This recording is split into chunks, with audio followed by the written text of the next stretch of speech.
PCS गुरुजी में आपका स्वागत है। दोस्तों, वो स्टूडेंट जो यूपी पीसीएस का एग्ज़ाम 2021 में देने जा रहे हैं और जो पहली बार एग्ज़ाम देने जा रहे हैं, उनके लिए ये वीडियो बहुत इंपॉर्टेंट है, क्योंकि इस वीडियो में एक कंप्लीट इन्फॉर्मेशन देने की बात की जा रही है। दोस्तों, कंप्लीट इन्फॉर्मेशन का मतलब सिलेबस या कोर्स की जानकारी नहीं होता, बल्कि वो उन सभी बातों को जानना समझना होता है जो सिविल सर्विसेज की तैयारी के दौरान आपका आपका जिनका पाला पड़ेगा। कुछ ऐसी बातें जो कहीं पर भी डिस्कस नहीं की जाती हैं, बट एग्ज़ाम के लिए बहुत इंपॉर्टेंट होती हैं। जैसे मैं हमेशा कहता हूँ कि वो अफ़वाहें जो समाज में, परिवार में लगातार आपको सुनने को, देखने को मिलती है, उन सब बातों को जानना बहुत ज़रूरी है, क्योंकि बिना उन चीज़ों को जाने आप उस नेगेटिविटी से को नहीं तोड़ पाएँगे, उस नेगेटिव कॉन्सेप्ट को नहीं तोड़ नहीं पाएँगे, जो अब आपको पीसीएस बनने से, एसडीएम बनने से रोक रहा है। दोस्तों, इस वीडियो को ज़रूर पूरा अंत तक देखिएगा। वीडियो बड़ा बहुत बनेगा, बट आपकी जितनी भी बातें हैं, जितने भी डाउट्स हैं, जितनी भी समस्या हैं, इस वीडियो के माध्यम से आपको मैं पूरा समस्या सॉल्व हो जाएगी इसके अंदर। तो इस वीडियो को अंत तक जरूर देखिएगा। दोस्तों, पीसीएस में 5 बड़ी अफ़वाहें की बात मैं कर रहा हूँ, लेकिन 5 से ज़्यादा, कम से कम 8-9 अफ़वाहों के बारे में बात करेंगे, जो लगातार आपको सुनने को मिलती है। दोस्तों, कोर्स या सिलेबस से ज़्यादा इंपॉर्टेंट इन अफ़वाहों को समझना ज़रूरी है, क्योंकि सिलेबस और कोर्स तो आप बाद में जान भी लेंगे, लेकिन अगर अफ़वाहों के बारे में ढंग से आप नहीं समझ पाएंगे तो आपको दिक्कत आएगी।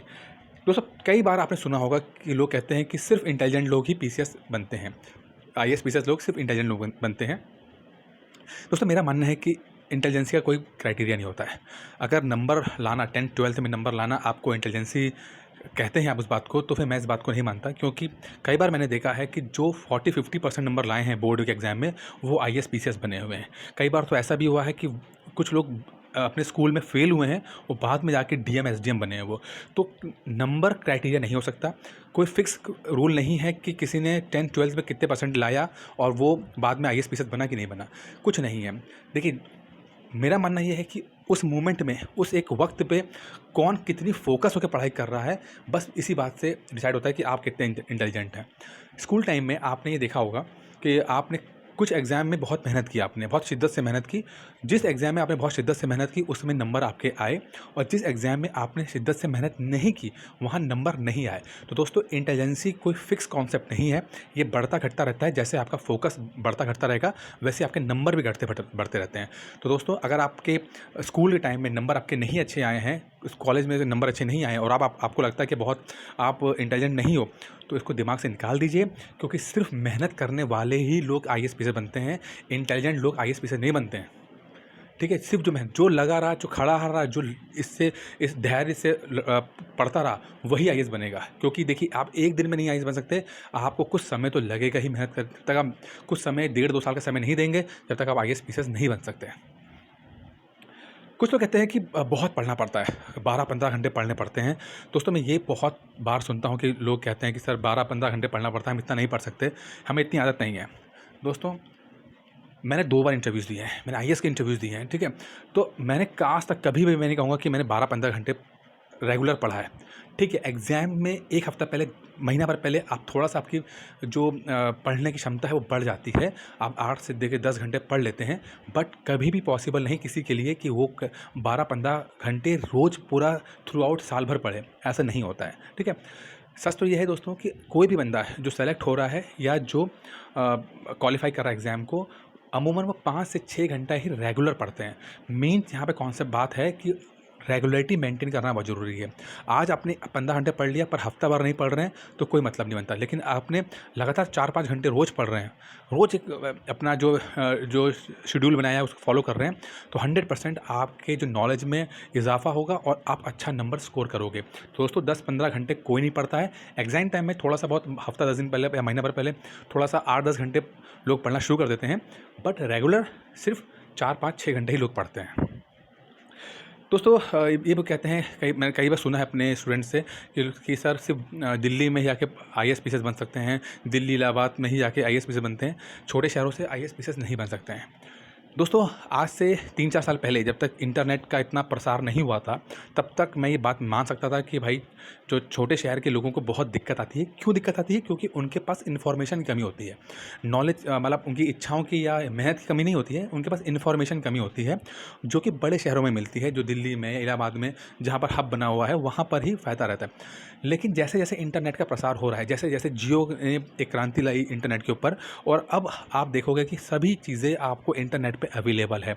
तो अगर कोई भी बंदा जो गाँव में है और जो दिल्ली मुंबई नहीं जा सकता पढ़ने के लिए, तो अगर वो इंटरनेट का सही तरीके से इस्तेमाल करे तो आराम से अपनी जो सिविल सर्विसेज के लेकर जो भी कोर्स है या जो भी चीज़ें हैं वो इंटरनेट के माध्यम से वो ले सकता है। अब तो सभी कोचिंग जितनी हैं वो ऑनलाइन आपको मटेरियल प्रोवाइड करती हैं, तो आप उसकी हेल्प ले सकते हो। तो आपको बहुत ज़्यादा, अगर आप नहीं जा सकते हो और अगर पैसे की दिक्कत भी है और नहीं जा सकते हैं, तो भी आप इंटरनेट का सही इस्तेमाल कीजिए, आपको पूरा फ़ायदा मिलेगा इसके अंदर।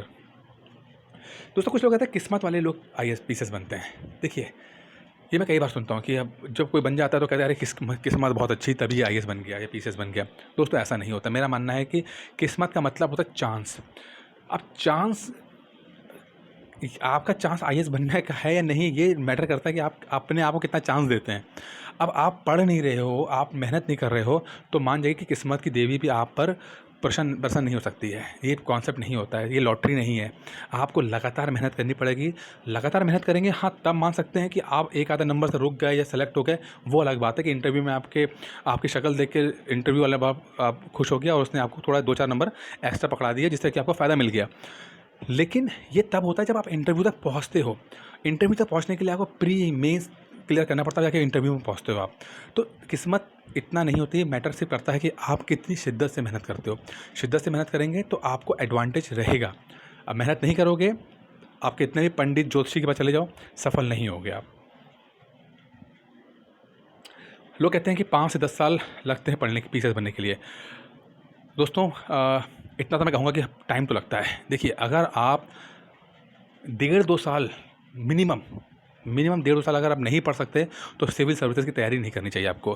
क्योंकि सिविल सर्विसेज में कम से कम मुझे लगता है कि कम से कम 1.5-2 साल तो लगता ही लगता है। ज़्यादा लग सकते हैं, 2 का 3, 4 हो सकता है, ये आपकी मेहनत के ऊपर डिपेंड करेगा। बट 1.5-2 साल का तो समय लगता ही लगता है। और क्योंकि देखिए, पढ़ाई डिफ़िकल्ट नहीं है, पढ़ाई बहुत इंटरेस्टिंग है, पढ़ाई बहुत मज़ेदार है, रोज़ आपको कुछ ना कुछ सीखने को मिलता है। बट चूँकि इतना ज़्यादा कुछ है पढ़ने के लिए कि आपको वो सब चीज़ याद रखने में, रिकॉल करने में, उसको मास्टरी करने में थोड़ा समय लगता है। तो कम से कम 1.5-2 साल का समय लगता है। हाँ, ये बात अलग है कि आप उसको एन्जॉय करोगे, कम से कम इतना तो पढ़ना ही पड़ेगा आपको। 1.5 साल मिनिमम पढ़ सकते हैं, तभी आइएगा सिविल सर्विसेज में, अन्यथा ये फिर चीज़ आपके लिए नहीं है फिर। हाँ, ये क्वेश्चन बड़ा इंटरेस्टिंग है। लोग कहते हैं पैसा चलता है। दोस्तों, जैसे मैं पहले कहा कि मैंने इंटरव्यूज़ तक मैंने सफ़र तय किया हुआ है। मैं बहुत दिनों से इस चीज़ में इन्वॉल्व हूँ। दोस्तों, लोग बहुत अनाप-शनाप बोलते हैं कि पैसा चलता है, ये चलता है, वो चलता है। मेरा मानना है कि आप चुपचाप आप मेहनत करो, सिर्फ़ अपने दम पे एग्ज़ाम क्रैक करने की हिम्मत रखो, आपकी नॉलेज पे, अपनी मेहनत के ऊपर भरोसा रखिए। लोग अनाप-शनाप लोग आके आपसे कहेंगे कि हम आपको 20 लाख रुपए दे दो, हम बना देंगे, 25 लाख दे दो। लोग झांसे में आ भी जाते हैं। तो दोस्तों, ऐसा नहीं है, बहुत ईमानदारी से चीज़ें होती हैं, क्योंकि मैंने उनको भी PCS बनते देखा है, जो मेरे दोस्त लोग हैं, जिनके साथ हमने पढ़ाई की है और जो क्वालीफ़ाई करा है जिन लोगों ने, ठीक है? उन लोगों ने 1 रुपया नहीं दिया, अपनी शिद्दत से, अपनी मेहनत के साथ ही अपने क्वालीफ़ाई किया है। तो आप भी क्वालीफ़ाई करोगे, पैसा मत दीजिएगा, कोई कुछ कहे। देर-सवेर हो सकती है, बट पैसा मत दीजिएगा, क्योंकि कोई गारंटी नहीं है कि आपको सफल करा दिया है। कोई ऐसा फ़ॉर्मूला है ही नहीं, ठीक है?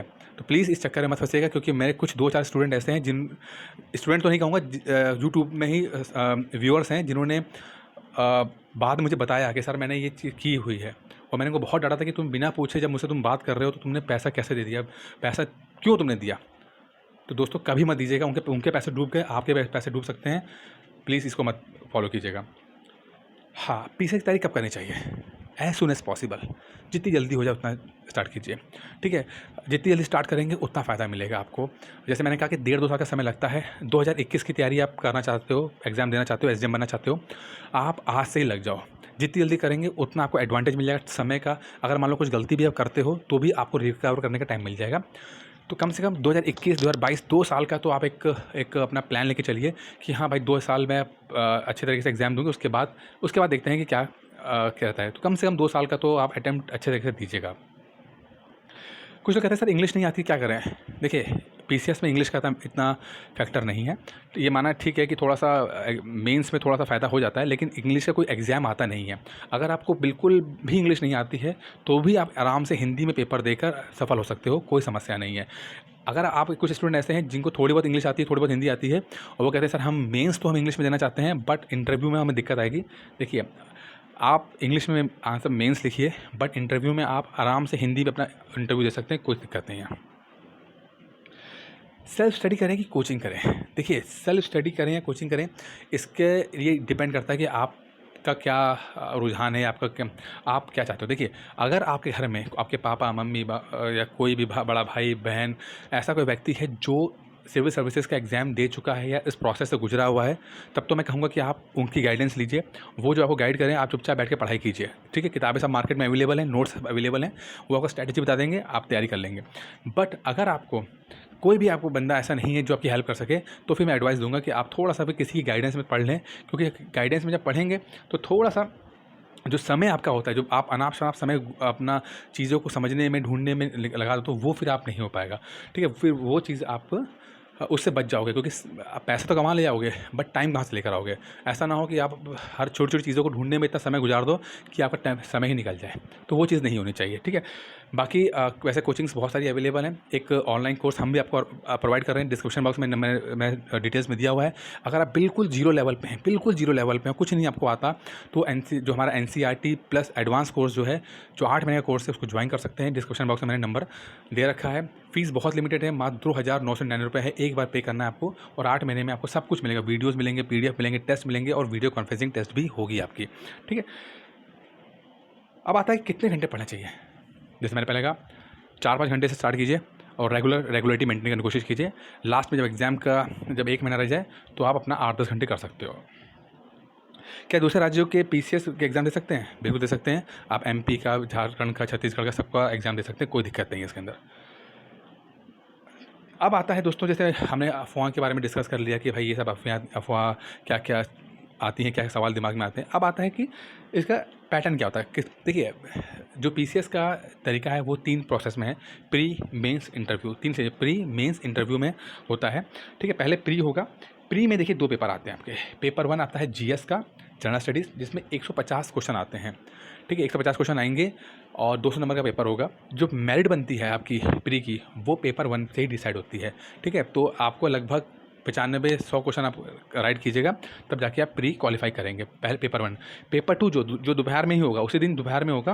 पेपर 2 उसको कहते हैं CSAT कहते हैं, और ये क्वालिफाइंग है। लगभग 100 क्वेश्चन आएंगे, maths, reasoning, Hindi, English, communication के लगभग 100 क्वेश्चन आएंगे, और 33% नंबर लाने पड़ते हैं आपको। तो मात्र 33% नंबर ले आइएगा, यानी कि 66 नंबर लाइएगा। 33% क्वेश्चन राइट करना है, 33 क्वेश्चन राइट करेंगे तो आप क्वालिफाई करेंगे। तो इसमें क्वालिफाई करना है। उसके बाद जब पेपर 1 में जो आपने 90-95 क्वेश्चन राइट किए होंगे और मेरिट में अगर आप आ रहे होंगे, तो ही आप प्री क्वालिफाई करोगे आप, ठीक है। दोनों पेपर एक ही दिन में होंगे आपके। जब प्री निकाल लेंगे तो फिर आपका मेंस आता है। देखिए, मेंस में जो नया पैटर्न आया है उसमें 4 पेपर GS के हैं। GS1, GS2, GS3, GS4, 4 paper GS के हैं। ये डिस्क्रिप्टिव इन नेचर हैं, मतलब आपको लिखना पड़ेगा आपको। GS1 में वैसे मोटा-मोटा बोलें, वैसे सिलेबस बहुत ज़्यादा है, लेकिन मोटा-मोटा बोलते हैं। GS1 में हिस्ट्री, ज्योग्राफी आती है। GS2 में पॉलिटी और इंटरनेशनल अफेयर्स आता है। GS3 में साइंस, एग्रीकल्चर, इकोनॉमिक्स आता है, और GS4 में आपका आता है एथिक्स, ठीक है। तो 4 पेपर 200 नंबर के होते हैं, आपको लिखने पड़ते हैं। साथ में फिर आपको एक ऑप्शनल चूज़ करना पड़ता है। ऑप्शनल पेपर में आपके 2 पेपर होते हैं, पेपर 1 और पेपर 2। आप कोई भी 28 जो सब्जेक्ट्स हैं, यूपी PCS में कमीशन ने 28 सब्जेक्ट दिए हैं, उसमें से कोई भी एक चूज़ कर सकते हो। ज़रूरी नहीं है कि आपने ग्रेजुएशन से किया हो या ना किया हो, कोई भी सब्जेक्ट चूज़ कर सकते हैं। तो उसके 2 पेपर होते हैं, ठीक है। साथ में एक ऐसे का पेपर होता है और एक हिंदी का पेपर होता है। तो ऐसे और हिंदी 150 नंबर के ऐसे और हिंदी आते हैं इसके अंदर। तो कुल मिला के आपके 4, 2, 6, 2, 8 पेपर आपके होते हैं। तो 8 पेपर आपको मेंस देने पड़ते हैं। लगभग 4 दिन के अंदर आपका एग्जाम, 5 दिन के अंदर आपका मेंस का एग्जाम होता है। 8 पेपर देने पड़ते हैं, 1500 नंबर का पेपर होता है आपका, ठीक है। जब आप मेंस निकाल लेते हो तो फिर आपका 100 नंबर का इंटरव्यू होता है, जो कि इलाहाबाद कमीशन के अंदर होता है, ठीक है। अब पहले 200 नंबर का होता था, अभी 100 नंबर का इंटरव्यू होता है। तो दोस्तों, ये पूरा तरीका है, पैटर्न है, मैंने आपको बता दिया है। मेन आपको मैंने अफवाहें बताई कि जो आपको अफवाह सुनने को मिलती हैं, वो सब मैंने डिस्कस कर ली है। फिर भी अगर आपको कुछ आपको दिक्कत आए, कुछ समस्या है, तो आप मुझसे बात कर सकते हो। अब लोग कहते हैं सर SDM बनने के लिए कितना करना चाहिए। देखिए, SDM आप जैसे मैंने कट ऑफ 2017 का देखिए, कट ऑफ यहाँ पे मैंने दिखाया हुआ है। देखिए, SDM में अगर आप नंबर देखेंगे, ठीक है, तो अनारक्षित जो इसमें देखेंगे 1168 से लेकर 1114 तक, मतलब कि मोटा समझते हैं कि अगर आपके एग्ज़ाम में 55% से ऊपर नंबर आ रहे हैं आपके, अगर 50% से ऊपर नंबर आए तो आप पीसीएस आप 100% बनोगे, और अगर 55% से नंबर ऊपर आ रहे हैं तो आप एसडीएम बनने की संभावना बहुत ज़्यादा बन जाती है। ठीक है, 55 से 60 नंबर के बीच में आप एसडीएम बन जाते हो। और अगर 50% से ऊपर नंबर आप लेकर आ रहे हो, मतलब कि अगर आप 1500 नंबर में से 750 नंबर लेकर आ रहे हो मेंस के अंदर और प्लस 100 नंबर का इंटरव्यू, मतलब कि हर क्वेश्चन में अगर आप 50% नंबर लेकर आ रहे हो तो आप सिलेक्शन आपको 100% मिल जाएगा। ठीक है, तो हर क्वेश्चन में 50% नंबर लाने की स्ट्रेटजी आपको अपनानी पड़ेगी। अगर 60% नंबर लेकर आएंगे तो एसडीएम बन जाएंगे, 50% में कोई ना कोई तो रैंक आपको पीसीएस में मिल ही जाएगी। ठीक है, तो बहुत ज़्यादा नंबर नहीं लाने हैं, बहुत कुछ नहीं करना है, बस चीज़ों को सही तरीके से एग्जाम में देना है और आपको फिर क्वालिफाई कर जाएंगे आप। दोस्तों ये सब मैंने डिस्कस कर लिया आपसे। फिर ख़त्म करने से पहले दोस्तों, जैसे मैं पहले कहा कि 6 मंथ्स का एक NCERT course plus advance course हम आपको दे रहे हैं, जिसमें आपको वीडियोस, पीडीएफ, टेस्ट आपको सब कुछ दिया जाएगा। अगर आप कुछ नहीं जानते हैं, कुछ बिल्कुल नहीं जानते हैं, तो आप ये कोर्स ज्वाइन कर सकते हैं। आपकी पूरी जिम्मेदारी हमारे ऊपर होगी। बिल्कुल समझ लीजिए कि हम ये स्टार्ट करते हैं कि बिल्कुल आपको 0 लेवल पे हैं। ठीक है, रोज़ आपको वीडियोस मिलेंगे, साथ में पीडीएफ मिलेगी, आपको टेस्ट हो जाएगा, और हफ्ते में 3 दिन आपको वीडियो कॉन्फ्रेंसिंग टेस्ट होगा, यानी कि आपको कॉल की जाएगी वीडियो में और आपसे एक-एक सवाल पूछा जाएगा, डिस्कस किया जाएगा। ठीक है, तो एक-एक सवाल डिस्कस किया जाएगा तो आपके जो कॉन्सेप्ट हैं वो क्लियर होंगे और एक एनवायरनमेंट मिलेगा आपको। फ़ीस जो है वो मात्र 2,999 रुपये है, 2999 है। ठीक है, और 83170475 पे कॉल करके इसकी जानकारी ले सकते हैं। भाई कोई समस्या हो, किसी तरह का कोई डाउट हो, वैसे भी आप बिना कोर्स के भी आप मुझे कॉल कर सकते हैं, कोई समस्या नहीं है। मैं सबको रिप्लाई करता हूँ और सबसे बात करता हूँ मैं।